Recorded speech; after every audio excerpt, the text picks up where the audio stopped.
কয়েকদিন আগেই Valentine's day চলে গেছে, বিশ্ব প্রেম দিবস। কত প্রেমিক প্রেমিকা এক জায়গায় বসে কত গল্প, কত কথা এবং একে অপরে প্রতিশ্রুতিবদ্ধ হয়।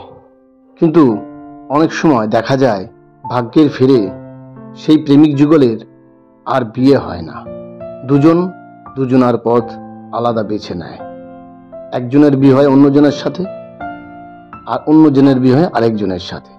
কিন্তু এরকমটা যদি হয় যে এক প্রেমিকা তার প্রেমিকের জন্য জন্ম জন্মান্তরে বসে আছে, সে আসবে, তাকে বিয়ে করবে, সংসার করার স্বপ্ন নিয়ে, তাহলে কেমন হয়? নমস্কার, আমি কুন্তল। আপনারা আছেন গল্প জগতে। আজ শুনবেন এরকমই এক জন্মান্তর প্রেমের কাহিনী, জন্মান্তর প্রেম, ব্রজনাথ তান্ত্রিকের কাহিনী। শুনতে থাকুন, পাশে থাকুন এবং চ্যানেলটিকে সাবস্ক্রাইব করুন। প্রত্যেকটা গল্প শুনতে বেল নোটিফিকেশন অন করে দিন এবং গল্পটিতে একটি লাইক করে দেবেন। শুনতে থাকুন, পাশে থাকুন। গল্প জগৎ।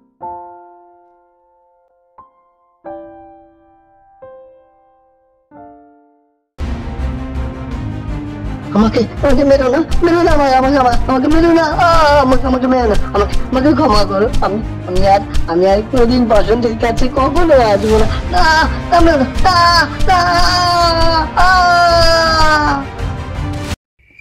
কিরে, আবার সেই দুঃস্বপ্ন দেখেছিস? উফ, এই ছেলেটাকে নিয়ে না পারি না। কয়েক বছর ধরে ওই একই ভারী সমস্যা হলো। রোজই একই স্বপ্ন দেখিস আর মাঝরাতে ঘুম থেকে উঠে পড়িস। এই সমস্যার সমাধান যে আমি কি করে করি বুঝে উঠতে পারছি না। কি করবো বলো তো মা? তুমি বিশ্বাস করো, আমি ঘুমোলেই না এইরকম স্বপ্ন দেখি রোজ। কেউ আমাকে মারছে আর আমি বাঁচার জন্য প্রাণ চেষ্টা করে যাচ্ছি। তোর কথা আমি বুঝতে পারছি বাবা, কিন্তু স্বপ্নের ব্যাপারে আমি যেটুকু জানি, তাহলে স্বপ্নে মানুষ যেটা দেখে সেটাই কখনো না কখনো তার জীবনে ঘটে থাকে। আর এক্ষেত্রে তোর বাবা মারা গেছে সেই কোন ছোটবেলায়, তোর তখন বয়স ছিল মাত্র 5 বছর। তারপর থেকে তুই কখনো আমাকে ছেড়ে কোথাও যাসনি, আর আমাদের কোনো শত্রুও নেই। তোকে প্রাণে মারার চেষ্টা কে করবে? বা তোকে কেউ কোনোদিন একটা চর পর্যন্ত মারেনি। তাহলে এরকম স্বপ্ন তুই বারবার কেন দেখবি? এটাই তো বুঝতে পারছি না। যাই হোক, রাত অনেক হলো, এখনো রাত অনেক বাকি। তুই ঘুমিয়ে পড়, আমি মাথায় হাত বুলিয়ে দিচ্ছি।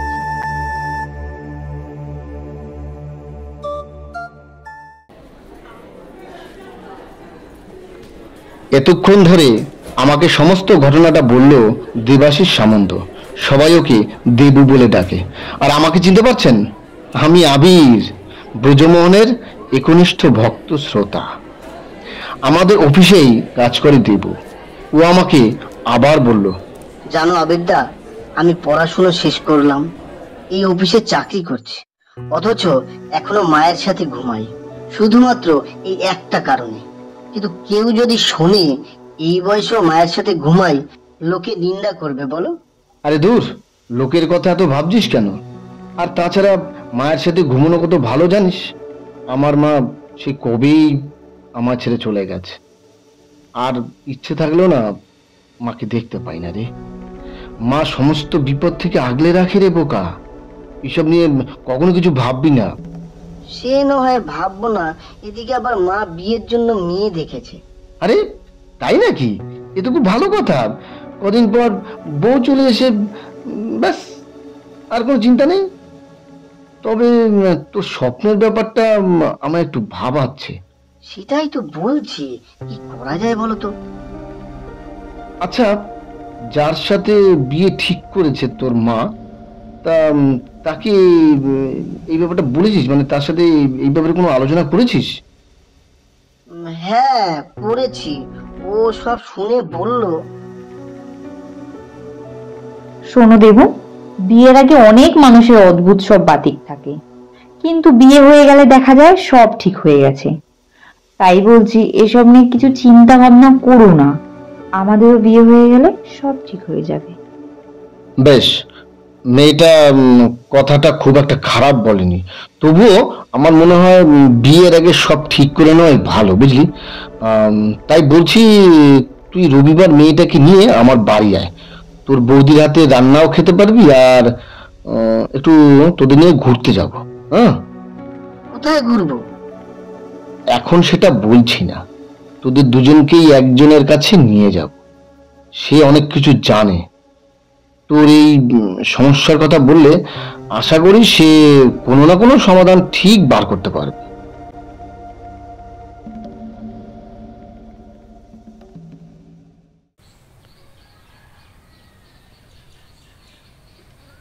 রবিবার সকালে আমার কথা মতো দেবু ওর হবু বউকে নিয়ে আমার বাড়ি চলে এলো। আমার বউ রান্নাবাড়ি করলো। খাওয়া দাওয়া করে দুপুরের পর ব্রজমোহনের বাড়ি গেলাম।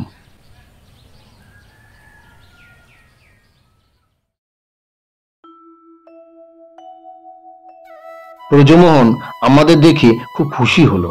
তারপর আবির, আজ 3 জন এসেছো? তা এই নতুন দুজন কে? দম্পতি হবে? দেবুর হবু বউ একটু লজ্জা পেয়ে বলল, হ্যাঁ, আমাদেরও খুব শিগগিরই বিয়ে হবে, কিন্তু দেবুর একটা সমস্যা অনেক দিন ধরে হচ্ছে, তাই আপনার কাছে সমস্যার সমাধানের জন্য এসেছি। বেশ, বলো কি সমস্যা। যদি আমার সাধ্যের মধ্যে হয় তবে আমি অবশ্যই সমাধান করে দেব মা। দেবু সমস্ত কথা ব্রজমোহনকে বলল। সব শুনে ব্রজমোহন বলল, তুমি আমার দিকে এক দৃষ্টিতে চেয়ে থাকো তো একটু, কেমন? মাথা নাড়বে না। দেবু তাই করলো। কিছুক্ষণ ব্রজমোহন দেবুর কপালের দিকে চেয়ে তারপর বলল, তোমার পুনর্জন্ম হয়েছে, আর তুমি যেটা স্বপ্নে দেখছো সেটা মিথ্যে বা কল্পনা নয়, পূর্বজন্মে ঘটে যাওয়া ঘটনা কিছুটা অংশ তুমি স্বপ্নে দেখতে পাও। সব শুনে দেবুর হবু বউ বিশাখা বলল, এসব এসব আপনি কি বলছেন? আজকের সময় দাঁড়িয়ে এসব আবার হয় নাকি? পরজন্ম বলে সত্যি কি কিছু থাকে? মা, আমরা যতই আধুনিক হই না কেন, অদৃষ্ট বলে একটা জিনিস আছে, সেটা অনেকেই মানে না, আবার অনেকেই মানে। কিন্তু অদৃষ্ট আগেও ছিল, এখনো আছে, আর পৃথিবী যতদিন থাকবে অদৃষ্টিও ততদিনই থাকবে। আমি দেবুর কপালে পরিষ্কার দেখতে পাচ্ছি, গত জন্মে সময়ের আগেই, অর্থাৎ খুব অল্প বয়সে কোনো না কোনো কারণে মারা গেছিল। এবং এটাও দেখতে পাচ্ছি যে দেবু রোগগ্রস্ত হয়ে মারা যায়নি, ওকে হত্যা করা হয়েছিল, এবং যে হত্যা করেছিল সে আজও বেঁচে আছে, কিন্তু কোথায় আছে সেটা বলতে পারবো না। এত কিছু যখন বললেন, তখন দেবুকে যে আমার খুন করেছিল সে এখন কোথায় আছে সেটাও বলুন। মা, ঈশ্বর সর্বজ্ঞ, তিনি সব জানেন, কিন্তু আমি পৃথিবীর এক কোণে থাকা এক ক্ষুদ্র মানব মাত্র। আমার গুরু এবং বিভিন্ন সাধু সন্তদের কাছ থেকে যেটুকু বিদ্যে রপ্ত করতে পেরেছি, সেই বিদ্যের দ্বারা যতটুকু সম্ভব সেটা বললাম। এর বেশি আমার বলার ক্ষমতা নেই, বা বলতে পারো জানিও না। তবে আমি নিশ্চিত, দেবু যদি স্বপ্নে দেখা জায়গার কথা আমাকে সঠিকভাবে বলতে পারে, তবে তার কাছে পৌঁছানো সম্ভব। দেবু, তুমি তো বলছো অনেক দিন ধরে একই স্বপ্ন দেখছো, তাহলে স্বপ্নে দেখা জায়গাটা নিশ্চয়ই তোমার মনে আছে। তাই বলছি, ঠাকুর মশাইকে তুমি জায়গাটার সম্পূর্ণ বিবরণ দাও। ঠাকুর মশাই নিশ্চয়ই জায়গাটা কোথায় আছে বলতে পারবে। দেবু বলল, আমি সম্পূর্ণ জায়গাটার ছবি বলতে পারবো না, তবে কিছু কিছু বলতে পারি। জায়গাটা ছোট্ট একটা গ্রাম, একদিকে নদী বয়ে গেছে, কিছু বড় বড় মাঠও রয়েছে, তাতে চাষ হয়। আর যে আমাকে মারে প্রতিদিন দেখতে পাই, সে বেশ উঁচু লম্বা, আর গায়ের রং কালো। আর কিছু বলতে পারবো না। কিছু বলতে পারবে না? হ্যাঁ, আরেকটা ব্যাপার হলো, যখন ওই লোকটা আমাকে মারে, তখন একটা মেয়ে আমাকে বাঁচানোর জন্য খুব চেষ্টা করছে, কিন্তু পারে না। তবে মেয়েটার মুখ স্পষ্ট করে কখনোই দেখিনি, কারণ আবছা ছিল। আর কিছু মনে পড়ছে? আরেকটা জিনিস মনে পড়ছে, সেটা হলো আমাকে যেখানে মারছে সেটা একটা বাড়ির সামনে একটা বাঁধানো পুকুর, সেখানে মারছে। ব্যাস এইটুকুই, এর বেশি আমি কখনোই স্বপ্নে দেখিনি। আচ্ছা দেবু, তোমাকে আরেকটা কথা বলি। যে বাড়িটা তুমি স্বপ্নে দেখো, সে বাড়িটা কি খুব বড় এবং পুরনো? হ্যাঁ ঠাকুর মশাই, আমি বলতে ভুলে গেছিলাম, একটা বড় বাড়ি, হ্যাঁ পুরনো এবং শ্যাওলা ধরা রয়েছে। ঠাকুরমশাই সব শুনে কিছুক্ষণের জন্য চোখ বন্ধ করে ধ্যানস্থ হলেন। আমরা কোনো কথা না বলে মৌন হয়ে রইলাম। এরপর চোখ খুলে বললেন, তুমি যে জায়গার বিবরণ দিলে সেটা আমি চিনতে পেরেছি। জায়গাটা কাশীনাথপুর। তবে এখন কি করবেন ঠাকুরমশাই? করার একটাই, তোমাদের নিয়ে আমি কাশীনাথপুর যাব, আর ওই জায়গায় যাওয়ার পরই জানতে পারবো দেবু কে এবং কেন হত্যা করা হয়েছিল, কে তাকে হত্যা করেছিল। তাহলে কবে যাবেন ঠাকুরমশাই? শোনো, বেশি দেরি করা যাবে না, সামনেই ওদের বিয়ে। তাই এই ব্যাপারটা যত তাড়াতাড়ি মিটে যাবে, ততই বিয়ের পর ওদের আগামী জীবন সুখের হবে। তাই বলছি, আজ তো রবিবার, দুজনেই যেহেতু একই জায়গায় কাজ করো, তাই দুজনে কাল অফিসে গিয়ে 3-4 দিনের ছুটি নিয়ে, তারপর তোমাদের ছুটি মঞ্জুর হলেই আমরা বেরোবো, কেমন? আমরা ঠাকুরমশাইকে প্রণাম করে বাড়ি ফিরে এলাম।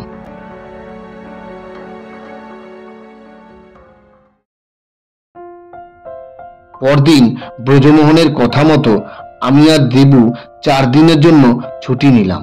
তারপর মঙ্গলবার আমি, দেবু আর বিশাখা ব্রজমোহনের বাড়ি গেলাম এবং ব্রজমোহন আমাদের 3 জনকে নিয়ে বেরিয়ে পড়লেন কাশীনাথপুরের উদ্দেশ্যে।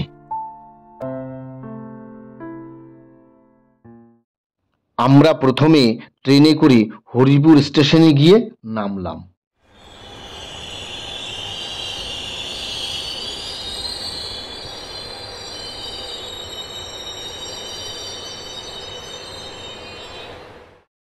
তারপর ওখান থেকে বাসে করে কাশীনাথপুর চললাম।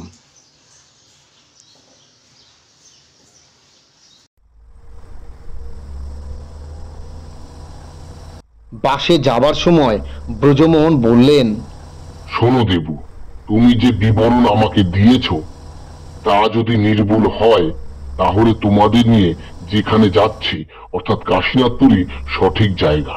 কারণ তোমার বিবরণ অনুযায়ী আমি একবার অনেক আগে একটা দরকারি কাশীনাথপুর গিয়েছিলাম, আর ওখানেই তোমার স্বপ্নে দেখা বাড়ি আর পুকুর আমি দেখেছি।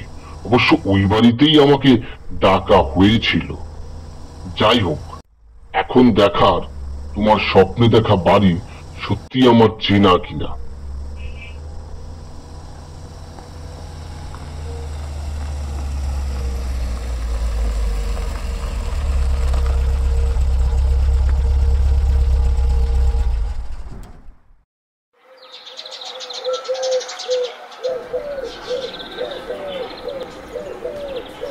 আমরা ছোট্ট একটা বাজারের মতো জায়গায় বাস থেকে নামলাম।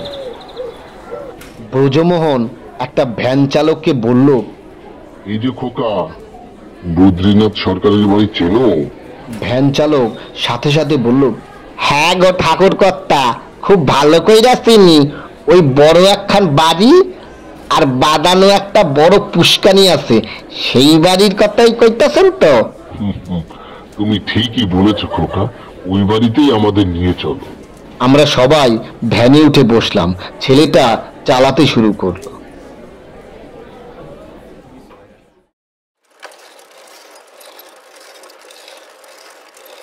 ভ্যানে যেতে যেতে ব্রজমোহন বললেন, বাসে করে আসার সময় বলেছিলাম না, অনেকদিন আগে কাশীনাথপুর এসেছিলাম একটা কাজে।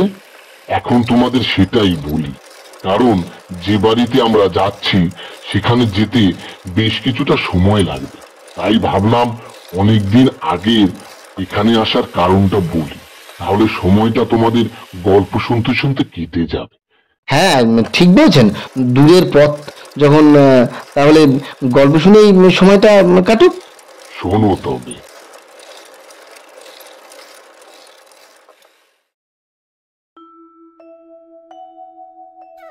আমি তখন অনেকদিন পর বাড়ি ফিরেছি। বাবা তখন দেহ রেখেছেন, মায়েরও বেশ বয়স হয়েছে। আমার বিয়ের জন্য বিভিন্ন গ্রামে মা ঘটক দিয়ে মেয়ে দেখছে। এরকম অবস্থায় একদিন দুপুরবেলা ঘটক অমূল্য পাত্র এসে মাকে বলল, বৌঠান, একটা মেয়ের খোঁজ পেয়েছি। ওমা, তাই নাকি? তা মেয়েটার বাড়ি কোন গ্রামে গো? আসলে বৌঠান, মেয়েটির বাড়ি আমাদের আশেপাশের কোনো গ্রামে নয়। তবে কোথায় বাড়ি সেটা তো বলো। মেয়েটির বাড়ি হচ্ছে কাশীনাথপুর। কাশীনাথপুর? সেটা আবার কোন জমে দক্ষিণ দুয়ারে গো? বেশি না, আমাদের গ্রাম থেকে মাত্র একদিনের পথ। বলো কি? অমূল্য ঘটক আমাদের গ্রাম থেকে একদিন লাগে যেতে? তাহলে তো এই গ্রামের ছেলেটার বিয়ে হলে যখন শ্বশুর বাড়ি যাবে তখন তো কাক ভোরেই বেরোতে হবে। বৌঠান, দূর আছে, এটা আমি মানছি। তবে কি জানেন, মেয়েটা খুব লক্ষ্মীমন্ত, লেখাপড়া খুব একটা জানে না, তবে ঘরে সব কাজ একেবারে গুছিয়ে করতে পারে। তাই বলছি, আপনি আর না করবেন না বৌঠান।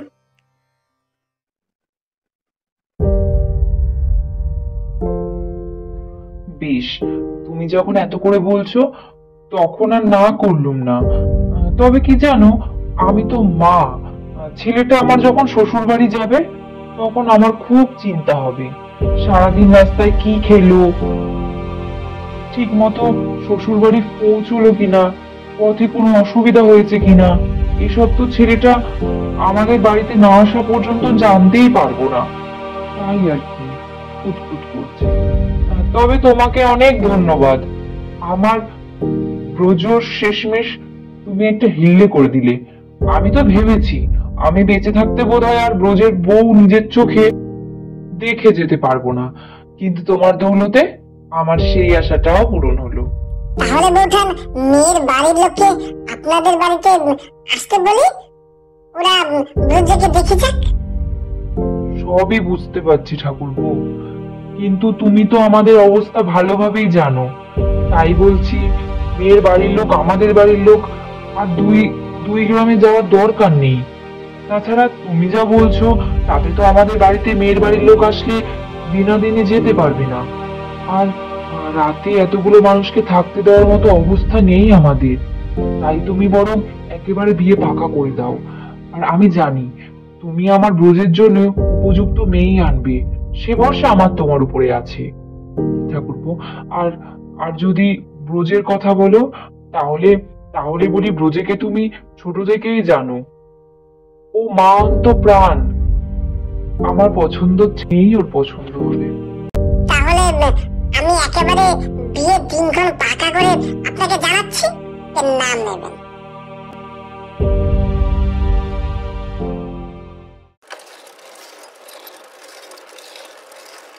আমার ভালোভাবেই বিয়ে হয়ে গেল। ও আচ্ছা, তাহলে আপনি আমাদের যেখানে নিয়ে যাচ্ছেন সেটা আপনার শ্বশুর বাড়ি? হ্যাঁ আবির, সেটা আমার শ্বশুর বাড়ি। তারপর কি হলো ঠাকুরমশাই? সবই ঠিক ছিল, কিন্তু আমার শাশুড়ি মাকে প্রকৃতস্থ অবস্থায় লাগেনি। এ কথা বলছেন কেন? বলছি, তার কারণ হলো, আমি অষ্টমঙ্গলায় শ্বশুর বাড়ি গিয়ে বাড়ি ফেরার দিন যখন শাশুড়ি মাকে প্রণাম করে বললাম, আমরা আসি, আপনি আর বাবা আমাদের বাড়ি যাবেন, কেমন? সে তুমি আমার মেয়েকে নিয়ে চলে যাও, এতে আমার কোনো দুঃখ নেই। আমি এই বাড়ি থেকে কোথাও যাব না, শুধু তার অপেক্ষায় বসে আছি। আমি জানি সে একদিন না একদিন আমাকে খুঁজতে খুঁজতে ঠিক এই বাড়ি আসবে, আর তার হাতে আমি সিঁদুর পরবো। তবে আমার শান্তি। আর যতদিন না সে আসবে ততদিন আমি পরম যত্নে আমার প্রাণটাকে জীর্ণ দেহের মধ্যে আটকে রাখবো।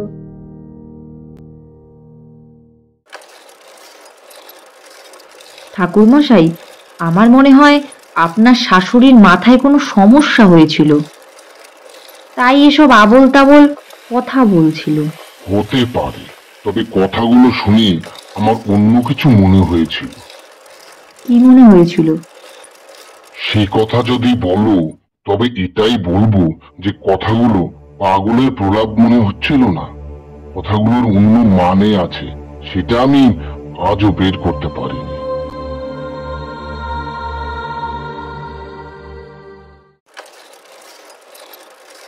এভাবেই কথা বলতে বলতে আমরা পৌঁছে গেলাম ব্রজমোহন ঠাকুরের শ্বশুর বাড়ি।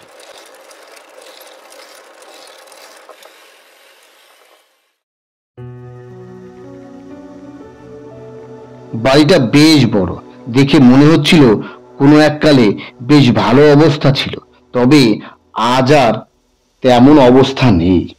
বাড়িটার ভগ্নদশা দেখে তা বুঝেছি। আমরা বাড়ির মধ্যে প্রবেশ করতে করতে লক্ষ্য করলাম দেবু বারবার এদিক ওদিক দেখছিল, যেন ওর এই জায়গাটা বহুদিনের চেনা। অনেকদিন পর এখানে এসেছে বলে সব ঠিক আগের মতো আছে কিনা সেটাই দেখছে। ঘরে ঢুকে দেখি লোকজন তেমন নেই, শুধুমাত্র একজন কাজের লোক, একজন বৃদ্ধ আর একজন বৃদ্ধা। আমাদের দেখেই বৃদ্ধ বললেন, আজ বহুদিন পর বোধহয় সকালটা শুভ লক্ষণ নিয়ে শুরু হয়েছে, আর এই কারণেই এই বাড়ির একমাত্র জামাই বহুকাল পর শ্বশুর বাড়িতে এসেছে। উনি কথাটা শেষ করা মাত্রই ব্রজমোহন বললেন, আপনারা ভালো আছেন তো দাদা বৌদি? বুঝলাম এই বৃদ্ধ বৃদ্ধা স্বামী স্ত্রী এবং ব্রজমোহনের স্ত্রীর দাদা বৌদি। ব্রজমোহন ওনাদের পায়ে হাত দিয়ে প্রণাম করলেন। প্রণাম করে বললেন, বাবা মা ভালো আছে তো? বৃদ্ধ কাঁপা কাঁপা স্বরেই বলল, বোনের মৃত্যুর পর বাবা শোকে প্রায় পাথর হয়ে গেছে, আর মায়ের খবর তো জানোই। কোনোদিনই তার আমাদের এই সংসারের প্রতি কোন রকম দায়িত্ব বা ভালোবাসা ছিল না।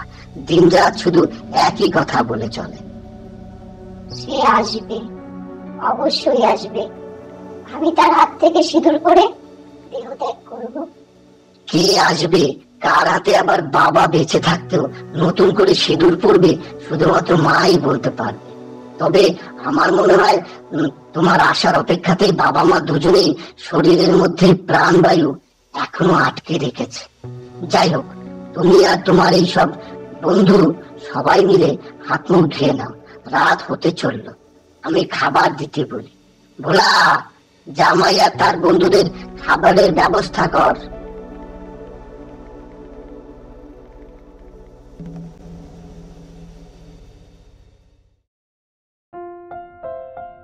আমরা খাওয়া দাওয়া করে উঠেছি, তখন ব্রজমোহন বললেন, আবির, দেবু আর বিশাখা, চলো একবার শ্বশুর মশাই আর শাশুড়ি মাকে দেখে আসে। আমরা ব্রজমোহনের পিছনে পিছনে একটা মাঝারি আকারের ঘরে গেলাম। ঘরে শুধুমাত্র একটা হেরিকেন অল্প আলোতে জ্বলছে, আর একটা সেকেলের কাঠের আলমারি ছাড়া তেমন কিছু চোখে পড়ল না। ঘরের মাঝ বরাবর একটা বহু পুরনো খাটে একেবারে বিছানার সাথে লেগে যাওয়া শরীর নিয়ে শুয়ে আছে এক শীর্ণকায় বৃদ্ধ। শরীরে শুধুমাত্র হাড়গুলোই আছে, এবং সেই হাড়গুলোকে কোটি কোটি বলিরেখাযুক্ত পাতলা চামড়ার আস্তরণ কোনো রকম ভাবে ঢেকে রেখেছে। আর দেখলাম খাটের পূর্ব প্রান্তে একটা বহু পুরনো হাতল ভাঙা চেহারে বৃদ্ধের মতোই চেহারা নিয়ে বসে আছে এক বৃদ্ধা। ব্রজমোহন প্রথমে খাটের কাছে গিয়ে বৃদ্ধের পা ছুঁয়ে প্রণাম করে বললেন, আপনি সুস্থ আছেন তো বাবা? দেখলাম বৃদ্ধ শিশু অবস্থা থেকে বৃদ্ধকাল পর্যন্ত যত শক্তি তার গায়ে ছিল সব শক্তি একত্রিত করে বলল, তুমি তুমি এসেছো বলেছো। আমার আমার মেয়েটা আমার আমার মেয়েটা তো সেই কবেই পৃথিবী ত্যাগ করেছে। সেই থেকে তুমি এই বাড়িতে আশা ছেড়ে দিলে। আর আমাকে দেখো, আমাকে আমাকে দেখো, কিসের লোভে কার জন্য এত কালো পর আমি প্রাণ ত্যাগ করতে পারিনি। শরীরের প্রাণটা কি করে যেন আটকে আছে, বেরোতে পারছে না। তুমি তুমি ভালো থাকো বাবা। এরপর ব্রজমোহন বৃদ্ধার পা ছুঁয়ে প্রণাম করে বললেন, আপনি এখন সুস্থ আছেন তো মা? আবারও দেখলাম বৃদ্ধা ধীরে ধীরে মুখ ঘুরিয়ে ব্রজমোহনের দিকে তাকিয়ে বলল, আমাকে সুস্থ থাকতেই হবে। তার আসার অপেক্ষায় আমি যত্ন করে প্রাণের দেহটাকে মধ্যে আটকে রেখেছি। তার দেখা পেলে, তার হাত থেকে সিঁদুর পড়লেই আমার প্রাণবায়ুর শরীর পালাবে। কথাটা শেষ করেই আমাদের দিকে দেখলেন।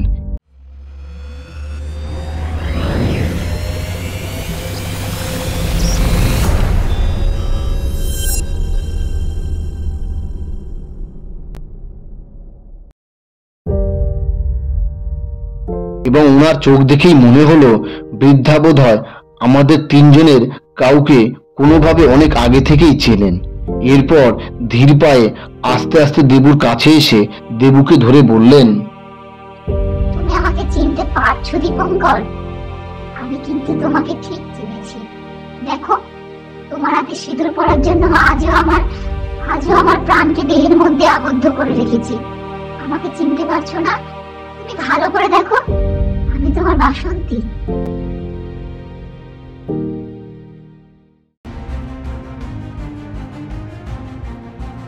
দেবু একটু হকচকিয়ে গেল, তারপর ভয়ে ভয়ে বলল, এসব এসব আপনি কি বলছেন?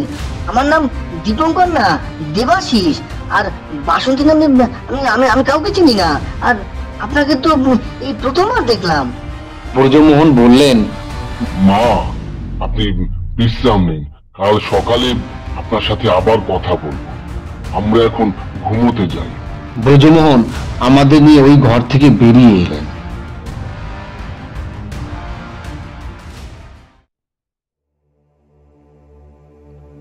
আমরা একটা ঘরে এসে বসলাম। এরপর ব্রজমোহন বললেন, শোনো দেবু, আমি বুঝতে পারছি আমার শাশুড়ি মায়ের কথা শুনে তোমার হয়তো পাগলের প্রলাপ মনে হচ্ছে, কিন্তু আমি যেদিন প্রথম ওনার এইরকম কথা শুনেছিলাম সেদিনই আমার মনে হয়েছিল উনি কোনো আপন ছেলে কথাগুলো বলছে না। কারণ ভালো করে শোনো, কথাগুলো খুব বিশ্বাসের সাথে বলছে, যেন উনি জানেন যেটা ভেবে রেখেছেন সেটা অবশ্যম্ভাবী হবে।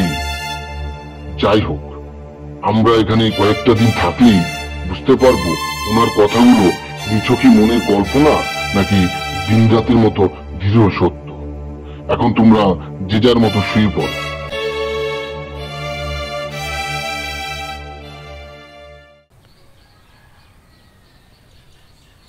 পরদিন সকালে উঠে ব্রজমোহন আমাদের তিনজনকে নিয়ে ঘুরতে বেরিয়ে গেল।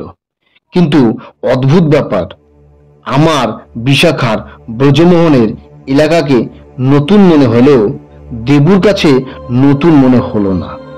সে বারবার বলছে, আমার কেন জানি না মনে হচ্ছে এই জায়গাতে এই এই প্রথমবার নয়, এর আগেও এসেছি। তবে শুধু আসিনি, মনে হচ্ছে এই এলাকায় আমি এর আগে ছিলাম। এই মেঠো রাস্তা, এই মাঠ, এই পরিবেশ যেন যেন কতদিনের চেনা জানা আমার স্পষ্ট মনে আছে। যে আমার মনে পড়ছে যে আমি এই বড় পুকুরে বহুদিন স্নান করেছি। আর এই যে দুটি গাছ পাশাপাশি দাঁড়িয়ে আছে দেখছো, এই দুটি গাছে একটি দোলনা বাঁধা ছিল। আমি অনেক দিন এই দোলনায় দোল খেয়েছি, কিন্তু আমাকে যে ব্যক্তি দোল খাওয়ার জন্য ধাক্কা দিয়েছে তাকে আমি কিছুতেই মনে করতে পারছি না। সব শুনে বিশাখা বলল, তুমি এসব কি বলছো? এটাই তো এই এলাকার তোমার প্রথম আসা, তাহলে এই জায়গাগুলো তোমার কি করে চেনা হতে পারে? তুমি যেটা বলছো সেটা একদম ঠিক, কিন্তু তুমি বিশ্বাস করো, আমার কিন্তু এই জায়গা নতুন মনে হচ্ছে না। আমার মনে হচ্ছে এই জায়গার সাথে আমার নারীর টান। আমি আমি আমি স্বপ্নে আবছা ভাবে এই এলাকাটাই বারবার দেখেছি। বুঝেছি, তুমি যেহেতু স্বপ্নে এই এলাকার ছবি দেখতে পাও, তাই এখন বাস্তবে দেখে তোমার মনে হচ্ছে তুমি এলাকায় কখনো ছিলে, কিন্তু বাস্তবে তা নয়। তুমি আমাদের মতো এই এলাকায় নতুন। ওদের কথা শুনে ব্রজমোহন বলল, শোনো বিশাখা মা, তুমি যে কথা বলছো সেটা সঠিক নয়, কারণ স্বপ্ন দেখারও একটা নিয়ম রয়েছে। স্বপ্নে দেখার আবার নিয়ম? এসব কি বলছেন? অবশ্যই। শোনো, মানুষ যখন নিদ্রা যায় তখন দুটি চোখ তো বন্ধ থাকে, কিন্তু আমাদের অর্থাৎ মানুষের একটি করে জ্ঞান চক্ষু রয়েছে, যেটা মানুষ নিদ্রা যাওয়ার পর অবচেতনে দৃষ্টি দান করে। অর্থাৎ যখন আমরা গভীর ঘুমে নিমগ্ন থাকি তখন আমাদের জ্ঞান চক্ষু অতীত এবং ভবিষ্যৎকে আমাদের সামনে তুলে ধরে। অতীতে আমাদের সাথে যা হয়েছিল সেটা আমরা জ্ঞান চক্ষুর দ্বারা দেখতে পাই, আর ভবিষ্যতে আমাদের যা হতে পারে তারও কিছু নমুনা জ্ঞান চক্ষু আমাদের দেখায়। তবে এক্ষেত্রে বলবো, জ্ঞান চক্ষু ভবিষ্যতের যে অবস্থা বা পরিণতি দেখায় সেটা সবসময় সঠিক হয় না, কারণ ভবিষ্যৎ এক ঈশ্বর ছাড়া কেউ সঠিকভাবে বলতে পারে না। কিন্তু হাতে রেখা, জনমকুণ্ডলী, রাশি এবং বিচার করে ভবিষ্যতে কি হবে সেটা সম্পর্কে কিছুটা ধারণা মানুষকে দেওয়া যায়, কিন্তু সবই যে সঠিক হবে এমনটা নয়, কারণ মানুষের পরবর্তী দিন তার কর্মের দ্বারা নির্ধারণ হয়ে থাকে। যদি সঠিক কর্ম করে তবে আগামী দিন তার খুব ভালো হয়, আর যদি কুকর্ম করে তবে তার আগামী দিন খুবই কষ্টকর হবে। ঠিক একই রকম ভাবে জ্ঞান চক্ষুর দ্বারা প্রদর্শিত হওয়া ভবিষ্যৎ অনেক সময় সঠিক হয় না, কিন্তু অতীতের যে ছবি জ্ঞান চক্ষু আমাদের দর্শন করায় সেটা সঠিক, তার কোনো ভুল হয় না। আপনার কথা আমি মেনে নিচ্ছি। এবার বলুন, অতীত নিশ্চয় শুধুমাত্র দেবুরই নেই, আমাদের সকলেরই আছে, এবং আপনার কথা অনুযায়ী জ্ঞান চক্ষু আমাদের সকলের রয়েছে। তাহলে শুধুমাত্র দেবুই কেন তার অতীত দেখতে পায়? আমি, আবিরদা, আমরা কেন দেখতে পাই না? বা যদি দেখতেই পাই তাহলে মনে করতে কেন পারি না? তোমার প্রশ্ন সঠিক।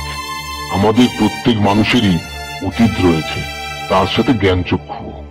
কিন্তু আসল বিষয় হলো প্রত্যেক মানুষের স্মৃতিশক্তি একরকম নয়। অর্থাৎ পৃথিবীর বেশিরভাগ মানুষের স্মৃতিশক্তি সাময়িক, যারা শুধুমাত্র বর্তমানকেই মনে রাখার মতো ক্ষমতা স্মৃতিতে ধরে রাখে। কিন্তু কিছু মানুষ এমনও আছে যাদের স্মৃতিকে বলা হয় নির্বাণ। এই ধরনের মানুষ তার পূর্বজন্মের কথাও অনায়াসে বলতে পারে, আর একে বলে জন্মান্তর। আমার বাড়ি বসে তোমাদেরকে তো বলেছিলাম দেবুর খুব অল্প বয়সে আগের জন্মে মৃত্যু হয়েছিল, তবে এখন ওর কথা শুনে মনে হচ্ছে দেবু গত জন্মে এই গ্রামেই জন্মেছিল, কিন্তু ওকে কে বা কারা কেন হত্যা করেছিল সেটা মনে হয় আমার শাশুড়ি মা ভালো বলতে পারে। আপনার শাশুড়ি কি করে বলবে? উনি প্রকৃত অবস্থায় আছে বলে তো মনে হয় না। আবির, তুমি আবার ভুল করছো।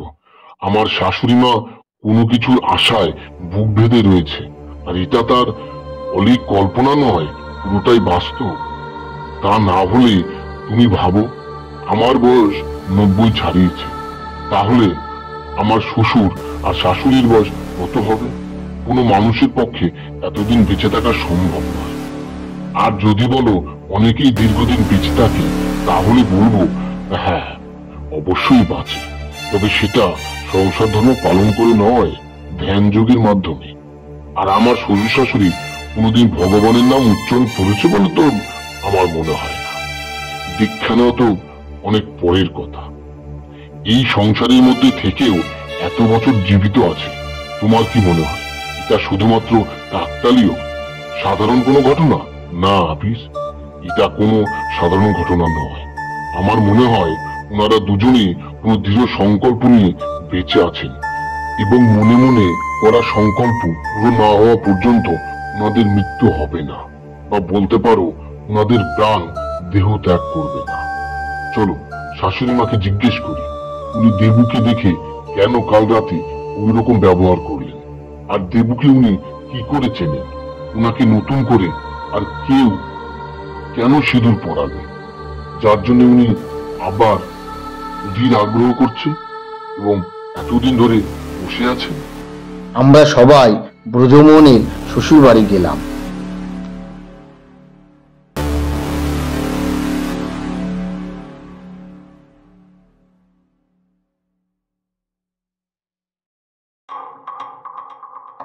ব্রজমোহন তার শাশুড়িকে আমাদের রাস্তায় বলা সমস্ত প্রশ্নগুলো করলেন।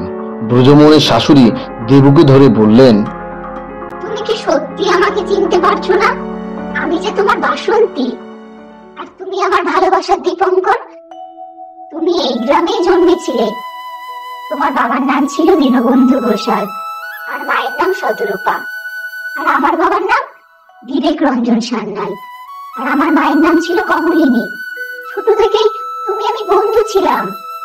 আর আর তোমার বাবাও ছিলেন অভিন্ন হৃদয়ের বন্ধু। তুমি আর আমি একসাথে পাঠশালায় যেতাম। সবাই আমাদের দেখে বলতো আমরা যেন রাধা কৃষ্ণের যুগলবন্দী। আমার সাথে এক জায়গায় চলো, তোমাকে একটা জিনিস দেখাবো।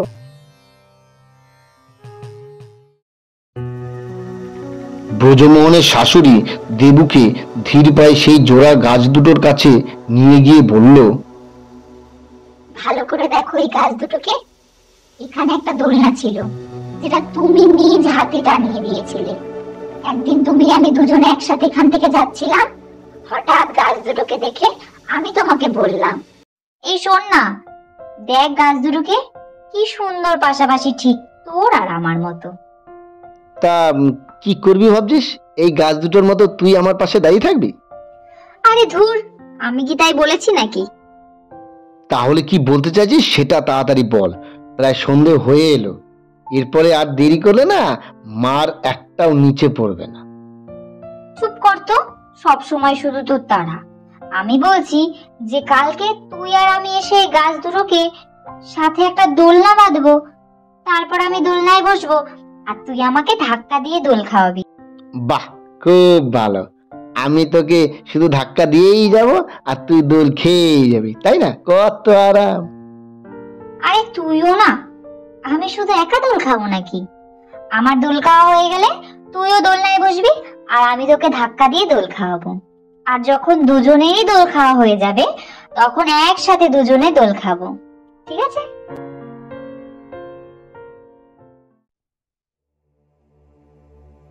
উনি থামতেই ব্রজমোহন বলল, আপনারা দুজন দুজনকে এত ভালোবাসতেন, আর আপনাদের বাবা মাও তো নিজেরা বন্ধু ছিলেন বললেন, তাহলে আপনাদের বিয়ে হলো না কেন?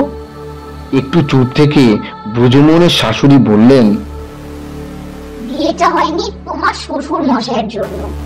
আমাদের সম্পর্ক ঠিকই চলছিল এবং দুবাড়ি থেকে খুব আনন্দও পেয়েছিল এই ব্যাপারটা ভেবে যে তাদের ছেলে মেয়েরা এক হবে।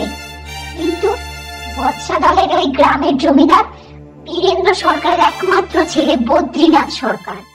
আমি একদিন স্নান করে ভিজে জামা কাপড়ে বাড়ি ফিরছিলাম। অবশ্য দীপঙ্কর আর আমি ওই দিন একসাথে স্নান করেছি, কিন্তু দীপঙ্কর একটু আগে পুকুর থেকে উঠে বাড়ি চলে যায়। এরপর আরো কিছুক্ষণ পুকুরে থাকার পর যখন আমি বাড়ি ফিরছিলাম তখন বদ্রীনাথ আমায় দেখে বলল, বাহ, খুব দাদুর হয়েছে তো, এতদিন তো আমার চোখেই পড়েনি। আজই প্রথমবার তোমাকে ঠিকভাবে চোখে পড়ল। যৌবন তো শরীর বেশ জলের সাথে গড়িয়ে নামছে। বাহ বাহ বাহ। শোনো, তোমার একটা কথা বলি। এতদিন অনেক মেয়েকে নিয়ে খেলেছি, জানোই তো এই গ্রামের জমিদার বীরেন্দ্র সরকারের একমাত্র ছেলে। তাই যে মেয়ের দিকে তাকিয়েছি সেই মেয়েই আমার সাথে থাকতে রাজি হয়েছে। তবে তোমাকে দেখার পর মনে হচ্ছে এতদিন যাদের নিয়ে খেলেছে তারা শুধু চেহারায় মেয়ে, বাকি তাদের কিছুই নেই। কিন্তু তোমার মধ্যে শুধু নারী নয়, একটা লক্ষ্মী ভাব আছে। তাই বাবাকে আজই বলবো, তোমাকে রাজরানী করবো। আজই বাবাকে তোমাদের বাড়িতে পাঠাচ্ছি। একটা কাপড় বয়ে থাকবে যাতে আমার বাবার প্রথম দেখাতেই তোমাকে ঘরের লক্ষ্মী করার জন্য মন সায় দেয়। চলে বাবা। বদ্রীনাথ চলে গেল, কিন্তু কিন্তু একবারের জন্য জানতে চাইলো না সে আমাকে পছন্দ করলেও আমি তাকে পছন্দ করি কিনা, বা আমার কোনো ব্যক্তিগত পছন্দ আছে কিনা। আমি মন খারাপ করে বাড়ি গিয়ে বাবা মাকে বদ্রীনাথের বলা সব কথা বলি, কিন্তু বাবা মা শুনে আমাকে কিছুই বললো না। আমি আর ব্যাপারটা নিয়ে তেমন ভাবে ভাবিনি। এরপর একদিন ঘর থেকে বেরোতেই যাব, এমন সময় দেখে জমিদার বীরেন্দ্র সরকার আমাদের বাড়িতে এসেছে। আমি ওনাকে দেখে আর বেরোতে পারলাম না, আবার ঘরে প্রবেশ করলাম। বাবা মা ডেকে জমিদার বলল, শোনো বিবেক, আমার ছেলেকে তো তুমি চেনো, একটু বদমাস। তবে আমার ভালো লাগছে যে গ্রামের অনেক মেয়ের সাথেই বোধহয় কিছু না কিছু খারাপ কাজ করেছে, তবে তোমার মেয়েকে দেখেই তার সুমতি হয়েছে। আমাকে গিয়ে বলেছে তোমার মেয়েকে বিয়ে করতে চায়, তাই প্রস্তাব নিয়ে এলাম। ইচ্ছে করলে তোমাকে জমিদার বাড়িতে ডাকতে পারতাম, তবে পাত্রপক্ষ কি না, তাই নিজে থেকেই তোমার বাড়িতে এসেছে। দেখো, এখানে জোরের ব্যাপার নেই। তোমার যদি মনে হয় আমার ছেলে খারাপ তাই ওর সাথে মেয়ে বিয়ে দেবে না, তবে আমার কোনো আপত্তি নেই, কারণ তুমি মেয়ের বাবা। আমার ছেলে যেরকম আমার কাছে প্রিয়, ঠিক সেরকম তোমার মেয়েও তোমার কাছে প্রিয় অবশ্যই। আর তাই তাকে কার সাথে বিয়ে দেবে আর কার সাথে দেবে না সেটা ঠিক করার সম্পূর্ণ অধিকার তোমার আছে। তবে কি একটা কথা বলি, যদি বিয়েতে রাজি না হও, মানে তোমার মেয়েকে বিয়ে দিতে না চাও, তাহলে আমি যে টাকাটা পাই, মানে চাষ করার জন্য 3 বছর আগে আমার কাছে যে টাকাটা ধার নিয়েছিলে সেটা সুদে আসলে বেশি হয়নি, ওই ধরে নাও 50,000। সেই টাকাটা 1 সপ্তাহের মধ্যে ফিরিয়ে দেবে। আমি আর তোমাকে সময় দিতে পারবো না। আর যদি আমার ছেলের সাথে মেয়ের বিয়ে দিতে চাও, মানে বিয়ে দাও, তাহলে তুমি তো আমার আত্মীয় হয়ে যাবে, তাই না? আর আত্মীয়র সাথে কি কোনো দেনা পাওনার সম্পর্ক থাকে, তাই না? বুঝতেই পারছো, আমার পাওনা টাকা তোমাকে আর কোনোদিনও দিতে হবে না, এবং উপরন্তু তোমাকে আরো 2 বিঘা জমি দিয়ে দেবো, যাতে আমার বৌমার বাপের বাড়ির লোকজন ভালোভাবে খেয়ে পরে বাঁচতে পারে। এবার তুমি ভেবে দেখো কি করবে। চলো।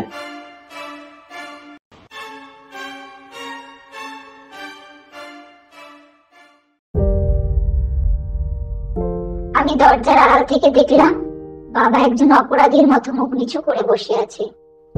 আমি ধীরে ধীরে বাবার কাছে গিয়ে দাঁড়ালাম। 2 চোখ জল নিয়ে বাবা আমার দিকে তাকিয়ে বললেন, আমি জানি রে মা, তুই আর দীপঙ্কর একে অপরকে খুব ভালোবাসিস, আর আমরা 2 পরিবার সেটাই চেয়েছি বরাবর। তোরা দুজন একে অপরের হয়ে থাক। কিন্তু এই কথা সত্যি, কয়েক বছর আগে চাষের জন্য জমিদারের কাছ থেকে কিছু টাকা ধার করেছিলাম, কিন্তু অভাবে সংসারে নুন আনতে পান্তা ফুরায়, তাই শত চেষ্টা করেও টাকাটা আমি দিতে পারিনি। আজ সেই টাকা সুদে আসলে অনেক হয়েছে। জমিদার বলেছে তোকে যদি ওনার ছেলের সাথে বিয়ে না দিই তাহলে যেন ওনার পাওনা টাকা ফিরিয়ে দিই। কিন্তু বিশ্বাস কর মা, সব মিলিয়ে যত টাকা হয়েছে সেটা দিতে হলে না আমাদের চাষের জমি, এমনকি এই বসত বাড়িটাও বিক্রি করতে হবে। তবে আমি তোকে জোর করব না, তুই এখন বড় হয়েছিস, তোর মতামতই আমার কাছে সব। তোর সুখের জন্য আমি গাছতলায় গিয়েও থাকতে পারবো। আমি তখন বাবাকে বললাম, না বাবা, তুমি এমনটা কখনো ভেবো না যে তোমার বাসন্তী তার ভালোবাসার জন্য তোমাকে গাছতলায় নিয়ে যাবে। আমি জমিদারের ছেলেকেই বিয়ে করব, তুমি এই কথা জমিদারকে জানিয়ে দাও। বাবা আমার কথা শুনে দীপঙ্করের বাড়ি গিয়ে ওর বাবাকে সমস্ত কথা খুলে বলে।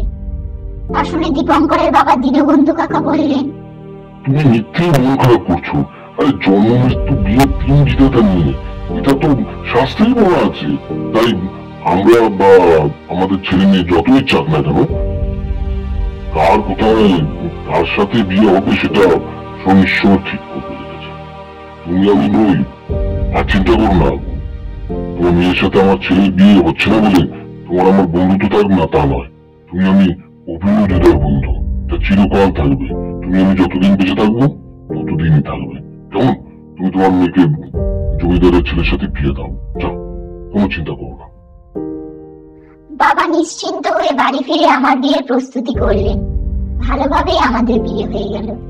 যেদিন বিয়ে হয়েছে ঠিক তার আগের দিন আমি দীপঙ্করের কাছে গিয়ে বললাম, শোনো দীপঙ্কর, পরিস্থিতির চাপে আর যার সাথে বিয়ে হোক না কেন, মনে রাখবে সে আমাকে তার ঘরের লক্ষ্মী মনে করতেই পারে, কিন্তু আমি তাকে কখনো নারায়ণ মনে করব না। সে আমাকে যতই সিঁদুর পরাক, আমি কখনোই তার স্ত্রী হতে পারবো না। তার সাথে আমি তো থাকবো, কিন্তু কোনোদিনও তার হব না। তার ঘরে আমি বিছানায় শুধু আমার শরীরটাই থাকবে, কিন্তু মনটা সর্বক্ষণ তোমার কাছে বন্দী হয়ে থাকবে। তোমার হাত থেকে যতদিন না পর্যন্ত সিঁদুর পরবো, ততদিন নিজে বিবাহিত না, বরং আজকের মতো কুমারী মনে করব। আর একটা কথা, তুমি সময় সুযোগ করে আমাকে তোমার কাছে বিনা কারণেই আলাদা করা ওই জমিদারের বাড়িতে যাবে। তোমাকে যখন যখন দেখবে, যতক্ষণ তোমার হাত ধরে তোমার পাশে বসে থাকবো, দুজন পাশাপাশি হাত ধরে হাঁটবো, ততক্ষণ নিজেকে একজন স্বাধীন মানুষ হিসেবে ভাববো। তাই ভুল করেও একদিনও ওই বাড়িতে যাওয়া বন্ধ করবে না, কেমন? এরপর থেকে প্রতিদিনই দীপঙ্কর যেত জমিদার বাড়িতেই আমার সাথে দেখা করতে। ওকে যখন দেখতাম তখন যে আমার কি আনন্দ হতো, তোমাকে আমি যে কি বলবো। মনে হতো সমস্ত পৃথিবী আমার হাতের মুঠোয়।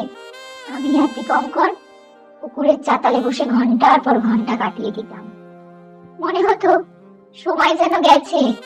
এইভাবে সুখে দুঃখে মিলেমিশে চলতে চলতে লাগলো।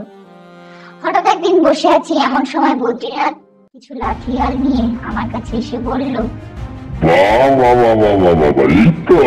আমার সতী লক্ষ্মী বউ সন্ধ্যাবেলা পর পুজোর সাথে পুকুর ঘাটে রাসলীলা করছে। শালা, ওকে আজ এইখানেই পুঁতে ফেলবো। আমার বউয়ের সাথে প্রেম করা? ওই তাই দেখছিস কি, হারামটা থেকে মেরে পুকুরের জল ফেলে দে। মাছগুলো মানুষের মাংসকে একটু তরতাজা হবে।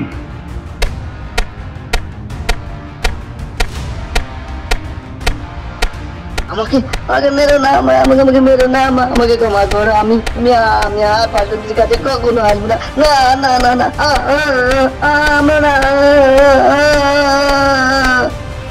বদ্রীনাথের লাঠিয়ালরা দীপঙ্করকে পুকুর পাড়েই পিটিয়ে মেরে জলে ফেলে দেয়।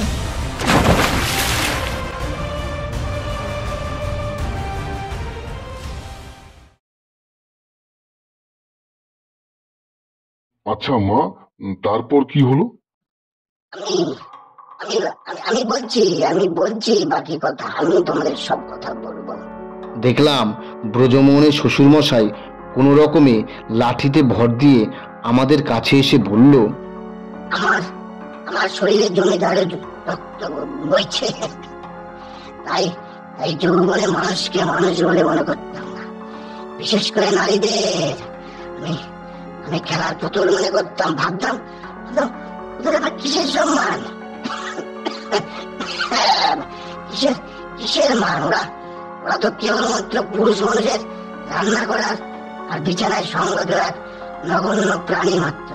ওদের ওদের মনে বলে কিচ্ছু হয় না, কিচ্ছু হয় না। তাই বাসন্তীর ইচ্ছা অনিচ্ছার দাম না দিয়ে শুধুমাত্র ক্ষমতার শরীরের প্রতি তীব্র আকর্ষণ আর বাসন্তীদের দারিদ্রতার সুযোগ নিয়ে আমি বাসন্তীকে বিয়ে করেছিলাম। বড়ুয়াতে রাতে যখন ঘরে ঢুকলাম তখন বাসন্তী আমায় বলল,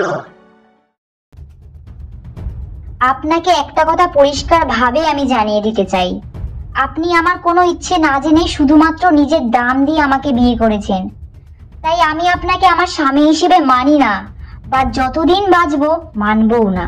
আপনি ইচ্ছে করলেই আমার উপর নিজের স্বামী অধিকার ফলাতে পারেন, তবে জানবেন শরীরটা আপনার হাতের নাগালে থাকলেও মনটা পড়ে থাকবে অন্যজনের কাছে। এবার আপনি ভাবুন কি করবেন। আমি সেদিন ওর কথাগুলোর কিছুই মনে বুঝতে পারি বা বলতে পারো বুঝতে চাইনি, কিন্তু যেদিন দীপঙ্করকে পুকুর পাড়ে লাঠি দিয়ে পিটিয়ে মারলাম, তখন বাসন্তী ওকে বাঁচানোর জন্য খুব চেষ্টা করেছিল। ওকে তোমরা মেরো না, ওকে ছেড়ে দাও। কিন্তু দীপঙ্করকে বাসন্তী বাঁচাতে পারেনি। আর যখন দীপঙ্করকে আমার লোকেরা জলে ফেলে দিল, তখন বাসন্তী আমার কাছে এসে চিৎকার করে বলল, আপনি ভাববেন না যে দীপঙ্করকে মেরে ফেলেছেন। ওকে আমার মন থেকে মারতে পারবেন। ওকে আমি ভালোবাসি আর ও আমাকে ভালোবাসে। আমি দীপঙ্করকেই আমার স্বামী হিসেবে মানি। তাই ওকে যখন আপনি মেরে ফেললেন, তখন আমি আমার মন থেকে বিধবা। তবে আমি মরবো না, কারণ দীপঙ্কর একদিন না একদিন আমার কাছে ফিরে আসবে, আর ওর হাত দিয়ে আমি সিঁদুর পরে আমি নিজেকে বিবাহিত প্রতিপন্ন করব। এটা আমার দৃঢ় অঙ্গীকার।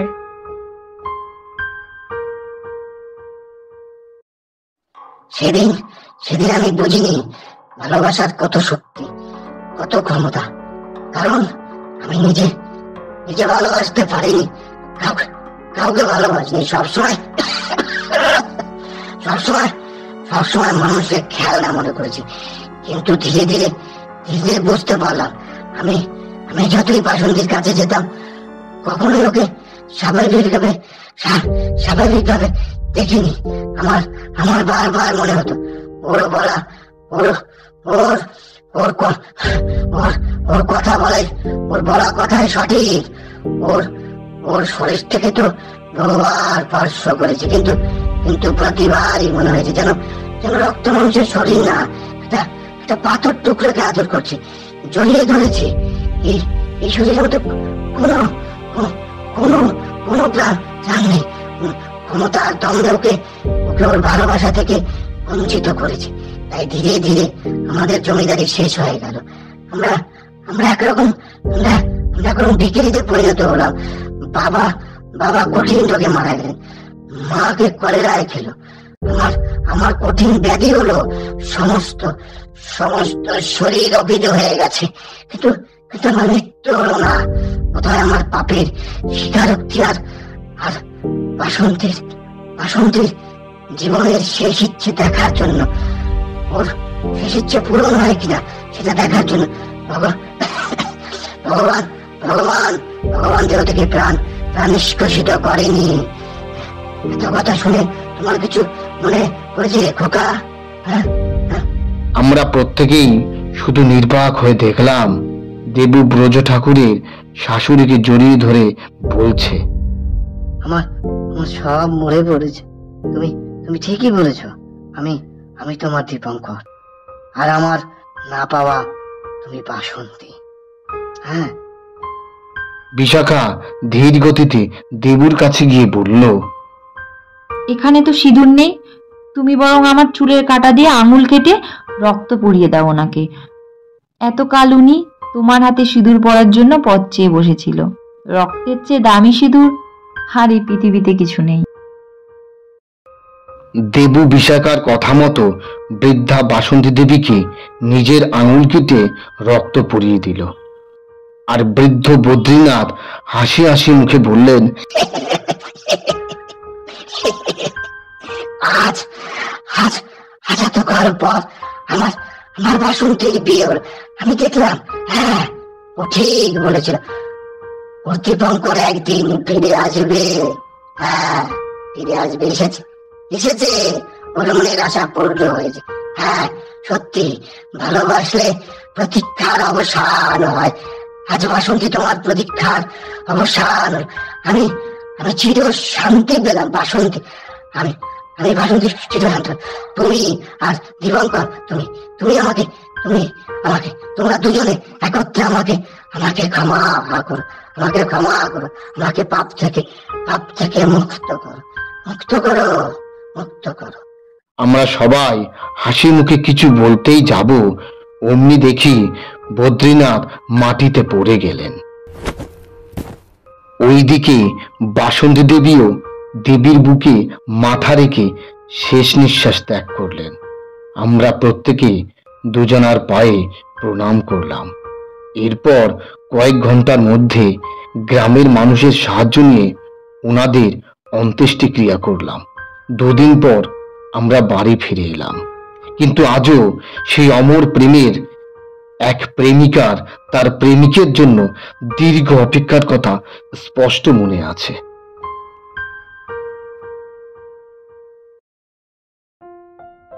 কেমন লাগলো আজকের গল্প? যদি ভালো লেগে থাকে তাহলে অবশ্যই চ্যানেলটিকে সাবস্ক্রাইব করবেন, পাশে থাকা বেল আইকন প্রেস করবেন, কমেন্ট করে জানাবেন কেমন লাগলো। গল্পটিতে একটি লাইক করে দেবেন। সঙ্গে থাকুন, পাশে থাকুন, শুনতে থাকুন গল্প জগৎ। শুভরাত্রি।